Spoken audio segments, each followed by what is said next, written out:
Hello friends, welcome back to my channel. என்ன ருசிக்கலாம் நம்ம இன்னைக்கு பார்க்க போற ரெசிபி கேரட் மில்க் ஷேக் எப்படி செய்யலாம்னு பார்க்கலாம். கேரட் 3 மீடியம் சைஸ் கேரட் இந்த மாதிரி ரவுண்ட் ரவுண்டா கட் பண்ணி எடுத்துக்கோங்க. தேங்காய் 6 டீஸ்பூன் இந்த மாதிரி துருவுனது நம்ம வீட்ல குட்டி டீஸ்பூன் இருக்கும்ல அதுதான். அப்புறம் பேரிச்சம்பழம் 8 இந்த மாதிரி விதையெல்லாம் எடுத்து வச்சுக்கோங்க.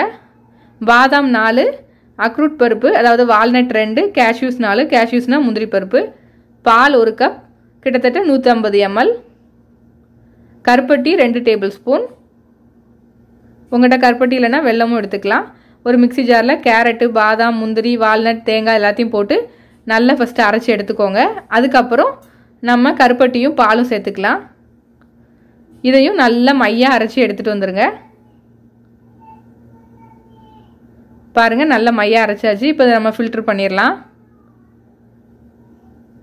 ரொம்ப டேஸ்ட்டாக இருக்குங்க, கண்டிப்பாக ட்ரை பண்ணி பாருங்கள். இந்த கேரட்டும் கருப்பட்டியும் தான் இதில் உள்ள ப்ளஸ் பாயிண்ட்டே. கண்டிப்பாக அதை ரெண்டையும் சேர்த்து குடிச்சு பாருங்கள், ரொம்ப சூப்பராக இருக்கும். இந்த மாதிரி ஒரு ஸ்பூனை வச்சு நல்லா ஃபில்டர் பண்ணி எடுத்துக்கலாம்.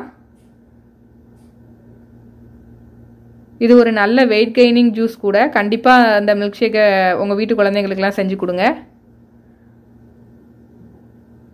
நல்லா ஃபில்டர் பண்ணியாச்சு. இப்போ நமக்கு சூப்பரான வெயிட் கெய்னிங் மில்க் ஷேக் அதாவது கேரட் மில்க் ஷேக் சூப்பராக ரெடி ஆகிடுச்சு.